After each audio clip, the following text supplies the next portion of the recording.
All right, this is going to be hopefully the final part to this repair. We'll see what happens here as we get through it. This isn't a sure thing that, hey, we fixed the thing, but this is our best shot at it so far, and we'll see what happens. But this is if you haven't seen part 1 and part 2, and there's links in the description area down below that you can go watch. But this is on O'Brien's model 16/110. It's a 16 joule unit, pretty stout unit. The customer sent it to us. Part 1 was kind of taking it apart, opening it up, looking at it, testing a few things, looking it over, and realizing, hey, the board needs some parts changed on it, see what happens.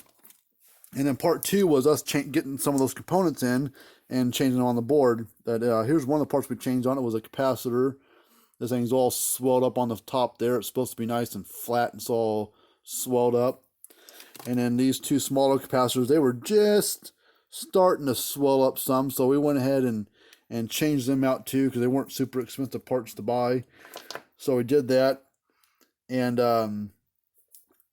so now we're just going to kind of plug wires back into it. We're going to get this board fastened back onto its case here, and we're going to just see what happens. What else can we do? We're just going to hope that what we're doing is the right thing, and there aren't any boards for this thing anymore, so you can't buy new boards for it. So we're going to do the best we can with it. I'm going to get the screws out. I can put the screws in a little baggie so I didn't lose them. These take the stupid Robertson tool. It's a square-headed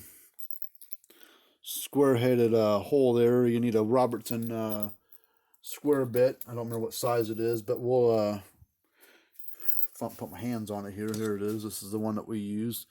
See if it has a size on it. Nope, I don't see a size, but all right, it doesn't matter. Let's get into this thing and get it put back together. So now we're going to lay this board back in its little spot here.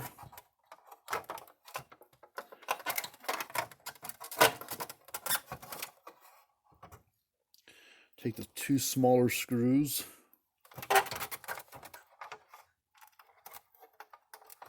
One goes there. The other goes here. I may have to reposition some stuff. Oops.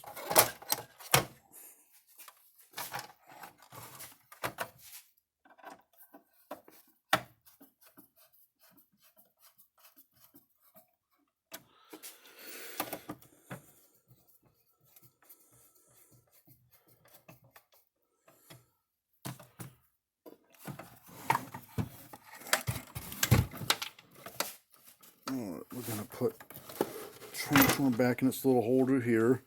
We're going to plug these capacitor wires back on. One goes top tab. I know it's hard to see, but there's not a lot of working room here on this thing. They don't give you a lot of excess wire. And then we've got a power cord here, right here. 2 tap leads on it. They plug onto here. So see if we can just jerry rig this thing into place. Man, they don't leave you much working room on these dumb things sometimes.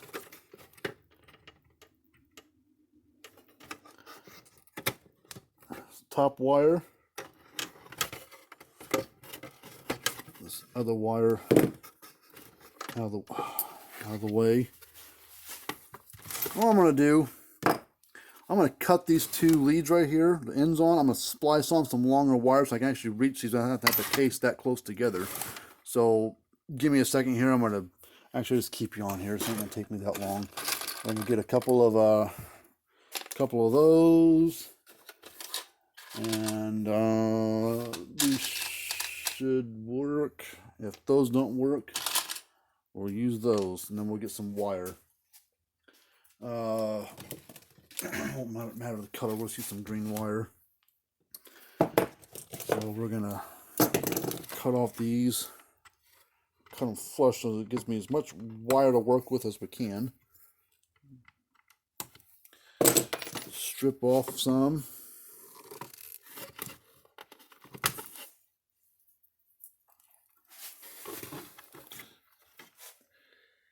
Yeah, there must have some kind of trick to doing this, or maybe they did this as they were repairing them. This is a little bit bigger gauge wire on the green stuff, so we'll just use the blue butt connectors because it's a little bit bigger and can handle a little bit bigger wire.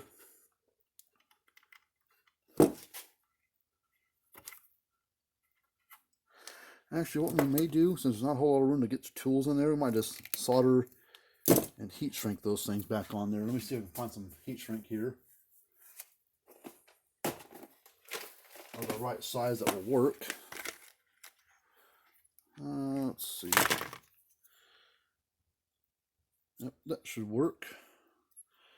So we're going to get things soldered up. So I was just going to put butt connectors on there and just crimp them and extend them, but I think we'll just solder them.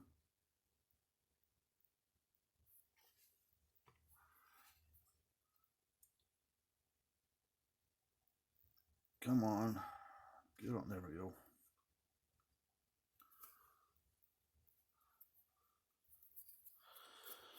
And then we need, you won't be able to see what I'm doing. I'm doing the same thing here. I'm just going to tin these wires here, add some solder to them. Get on there.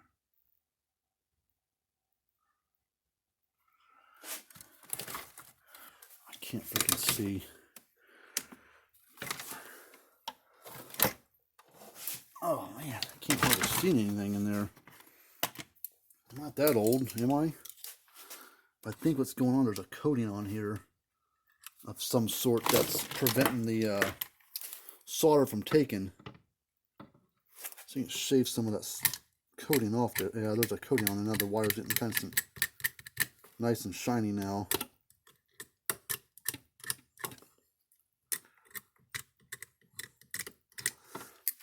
Let's see if we can do it now.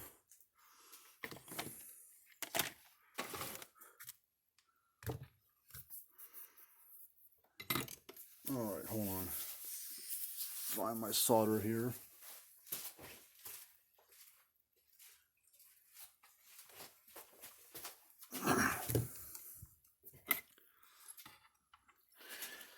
Ah, what a pain in the ass.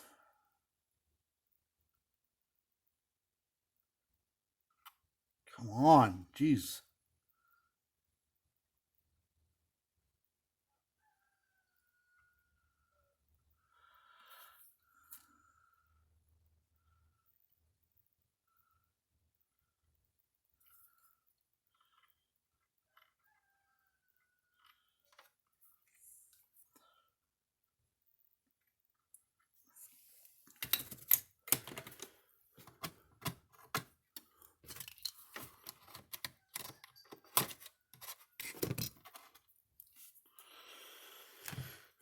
All right, take this, let's fuse them together.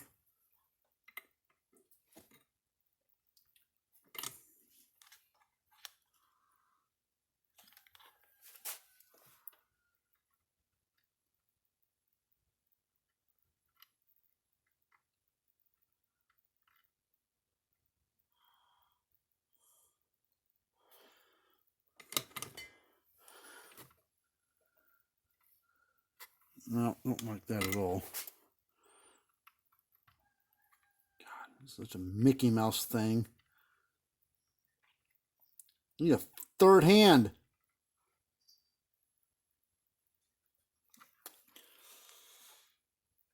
I might need to pull out the old soldered gun. Really heat the solder up a little hotter.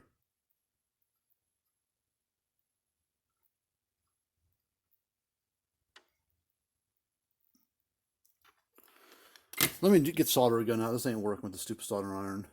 All right, what I got the solder gun out. I didn't even use it. I realized that there's still a lot of coating on the wires from the power cord. So I took out a Dremel type tool, and then I have a wire brush on there, and I just turned it up and cranked it up to full speed, and I just buzzed all the way across it and on top, bottom, all sides, and did a bunch of times and just to get that coating off there a little bit more. And I added a little more solder, and then solder took really well to the power cord wires, and then I was able to just blend them together on here. You really can't see it real well, but they're all soldered together. I got this one cut to where I want it, and then I'm going to cut this one somewhere right there. And before I crimp on these things, these spade connectors, I'm going to heat shrink those up. I realized after I did that the heat shrink I pulled out of the little thing was too small, so I've got to get a little bit bigger heat shrink. And we'll just use this red stuff. This should be big enough, yeah. Cut to that. Should be fine. I don't think the white one's going to be quite big enough. No, I don't think it is. So I'm going to slide this red one up on here. Let's put it over the wire. Take another one. Slide it up on here. Make sure you cover the whole thing. It's hard to see this on how it's sitting. Got my heat gun here. I'm going to this thing heat up, which doesn't take long. And heat shrink it. Kind of do both at the same time since they're right side by side to each other.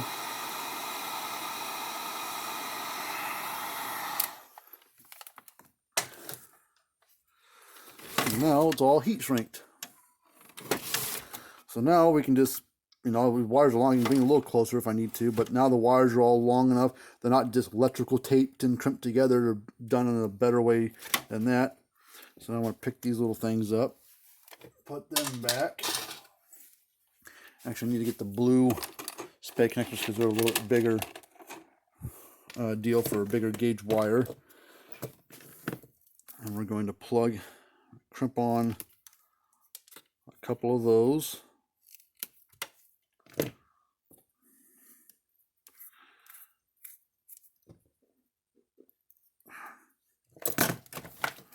I know this ain't the most fun stuff to watch, but this is some of the stuff you got to go through when repairing stuff like this.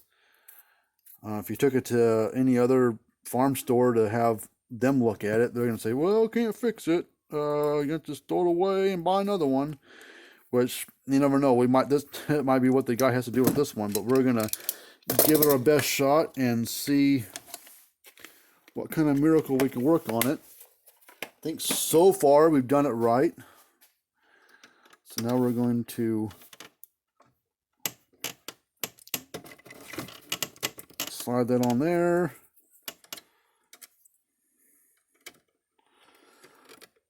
Slide it on there. And then we can get that stupid transformer into place. The capacitors in these, the big ones down here, these big white ones, they are a little weak. They're supposed to read 60 altogether when you add them all up. And they're reading about, I think, if I remember right, I think they read 47. So that won't keep it from running. But that does lower his joule capacity by a little bit. You probably, instead of being 16 joules, it might be like 12 or 10 or 12. But for testing wise, we can leave them in there. And we are going to make sure that all the wires are in their place where they need to go. So look, hey, the casing goes back together like it's supposed to. So we've done something right so far. I'll turn this light off and get rid of some of the glare. Plug it in and hope that we don't frickin' fry something. Get in there. All right, here we go. A little nervous about this, but blows up, blows up.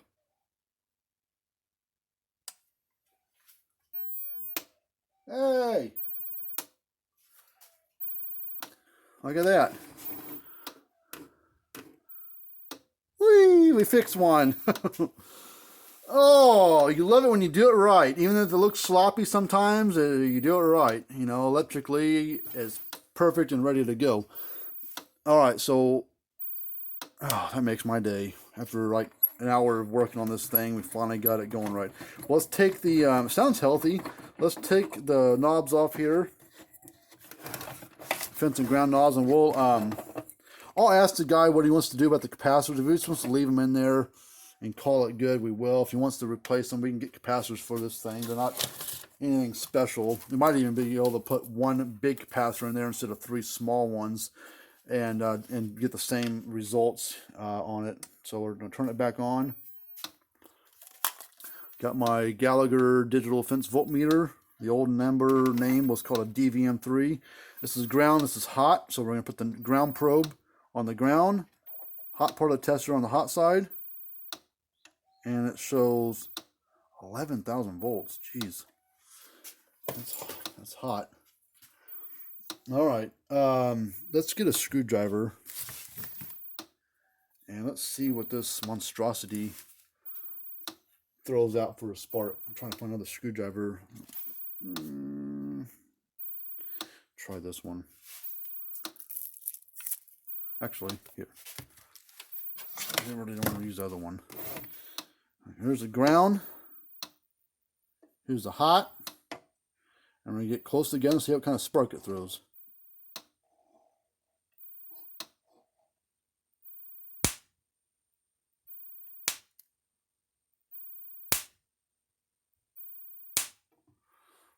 God, I actually left a little scorch mark in my screwdriver there, and a little scorch mark right there. This is a hot charger, you know, for a 13-year-old unit, and got it going again. So I'll probably just leave the capacitors alone. I mean, I don't think he's going to gain that much more on the amount of money that you'll spend on the capacitors. Replace all of them. I don't know if it's gonna be worth it to him or not, but we'll see what he wants to do. So I thank you for watching this video. I know some of this crap is monotonous, boring to look at, and you can fast forward through a bunch of it. I don't care, but it's it's the type of business I'm in, and sometimes you got to do what we did to get them going. But as you can see, take time and know what you're testing and know what to look for. You can actually fix these old things. I mean, like I said, there's no boards are made for them anymore. Transformers, I can probably retrofit a transformer into it of some sort. Capacitors I can get for them. There's not anything special with them. You've got to get the right style of capacitor to make it work. But we got the guy going again, so that makes my day. The only thing I'm going to do is these knobs are kind of hard to put on. I think they've been cross-threaded a time or two. I'm going to put some dielectric grease on inside the hole here, which will kind of help clean the threads up at the same time. So I'm going to put a little goop inside there. As you thread it, should just kind of, that's a lot easier than what was to take off. This one was kind of really hard to put on. Put it inside that little hole there. I'm going to work it back and forth a little bit. That one's still got some crud in it. That's a lot easier now. All right, well, I got his going again, so that'd be kind of nice if he can, if he's got those other 2 or 3 of these units, and maybe we can get that going again. I mean, maybe got this one going. Maybe he'll send us the other ones. We'll see what happens. Sure worth the shot to try to fix them. These are good old units. I mean, I've never seen one before. I've heard of the name O'Brien. Has never had one in before. But the thing I like about it is this has that little gauge on there, and a lot of brands have some kind of gauge on them. And the nice thing is, if this goes, I think 2 reds and 3 greens. If you get a bad short, it won't go all the way up into the top green. It might only be like the bottom 2. But anyways, hopefully you like this video. If you got any questions, ask us. Go to our website, fencerfixer.com, and there will be links in the description down below. But Fencer and Fixers both spelled in F as in Frank. But until next time, we will see you guys later.